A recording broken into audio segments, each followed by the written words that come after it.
Home minister. Sir আপনি ওটা আমার ট্রাক।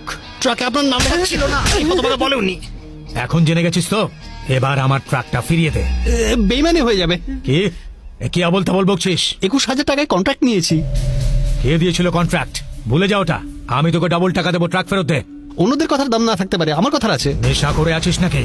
জানিস তুই ট্রাকে কি আছে? ট্রাক খালি হলে আমার কোনো টেনশন নেই স্যার। পরের বার এই ধরনের কাজ করতে হলে আমাকে ডাকবেন স্যার। হ্যাঁ, তার মানে তুই ট্রাকটা ফেরত দিবি না? আমি একবার টাকা নিলে কারোর সঙ্গে বেইমানি করি না স্যার। এই ট্রাক ফেরত দিবি না আমি ওখানে যাব? ফ্রি থাকলে চলে আসুন। ট্রাক ছাড়বি হ্যাঁ কি না? বারবার বলছি তো, ট্রাক আমি ছাড়বো না। এই সাক্ষাৎ মৃত্যুকে তুই নিজের কাছে ডাকছিস? তার আগে আমি তোকে সাক্ষাৎ নরক দর্শন করাবো, এমন মার মারবো যে তোর বডির পোস্টমর্টম করতে ডাক্তার ভয় পাবে। তোকে আসতে হবে না, তোর ট্রাক চালিয়ে আমি নিজে চলে আসি তোর কাছে। তুই জানিস না আমি সাক্ষাৎ জন্তু।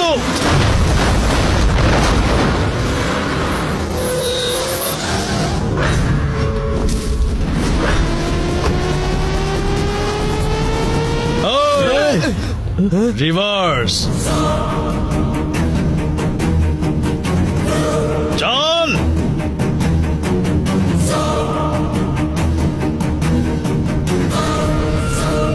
আমার বাড়িতে এসে আমার লোকজনকে মারলি, মরতে ভয় পাস না তুই? ডেমো দেখে এখনো বুঝতে পারছিস না যমরাজ আমার ক্লাসমেট? প্রথমে আমার ভাইকে মেরেছিস, পরে সরি বলে নাটক করেছিস।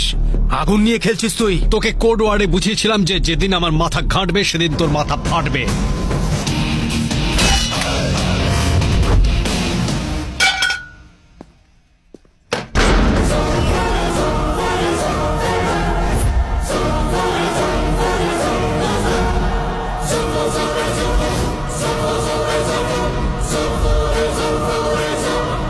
টাকা সেখানে গেছে যেখানে টাকার যাওয়া উচিত ছিল। যার হকের টাকা সেই টাকার মালিক, এটাই আমার রুল। লোকের রোজগার করা টাকা লুট করে তুই নিজের পেট ভরাস।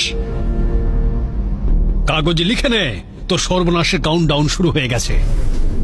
উইকেন্ডের আগে তোর দি এন্ড করে দেব। এই উইকেন্ডে আমি স্ট্রবেরি খেতে মহাবালেশ্বর যাচ্ছি।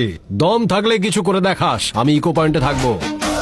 আর হ্যাঁ, তুই ওখানে গেলে কিন্তু আর ফিরে আসবি না, কারণ ওখানে তো সমাধি বানিয়ে লাল রং করে দেব ওপরে। স্যার দেখুন, কেউ আমাদের নামে কেস করেছে। আমাদের নামে কেস করেছে? কে সে? রতন নামের কেউ একজন। এই রতনটা আবার কে? ওই যে জুতো পালিশ করছে। জুতো পালিশ করছে, ও কেস করেছে? স্যার, আমরা যেখানে মল বানিয়েছি সেখানকার ওনার সার্ফি কোর্ট থেকে নোটিশ পাঠিয়েছে আমাদের মলটা খালি করে দেওয়ার জন্য। পদ্মাবতীটা আবার কে? বেগুন নিন, পটল নিন, শাক নিন, টমেটো নিন। বুঝলে ভাই, আজকাল কোর্টে যত কেস আসছে সবই দেখছি প্রপার্টি রিলেটেড। খুব অদ্ভুত ব্যাপার তো। আর সব কটা কেসেই দেখছি হোম মিনিস্টারের 50% শেয়ার রয়েছে। আর আমি তোমায় বলছি যে হোম মিনিস্টার কেসগুলো হারবেই। কেউ একজন হোম মিনিস্টারকে টার্গেট করেছে।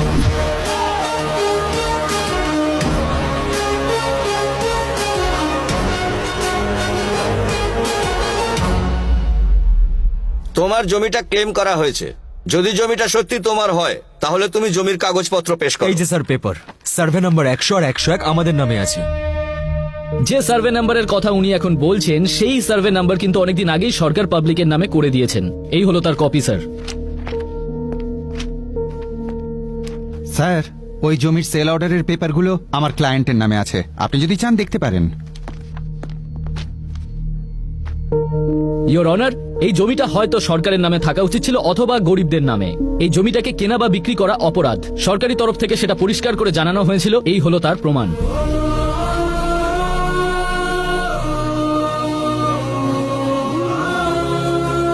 রতনকে কোর্টে পেশ করা হোক।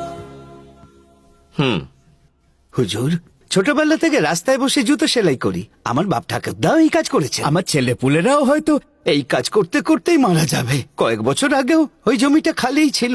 তারপর একদিন সরকারি লোক এলো আর বললো যে এখানে গরিব মানুষদের বাড়ি হবে। আর শেষ পর্যন্ত ওখানে একটা হোটেল হলো। কিছু একটা গোলমাল হয়েছে বুঝেছি, কিন্তু আমাদের কথা আর কে শুনবে। একদিন একজন এলেন, তিনি স্বপ্ন দেখালেন যে ওখানে আমাদের বাড়ি হবে। ওই জমিতে আমাদের কোনো লোভ নেই, যতদিন হাত পা আছে আমরা খেটে খাবো।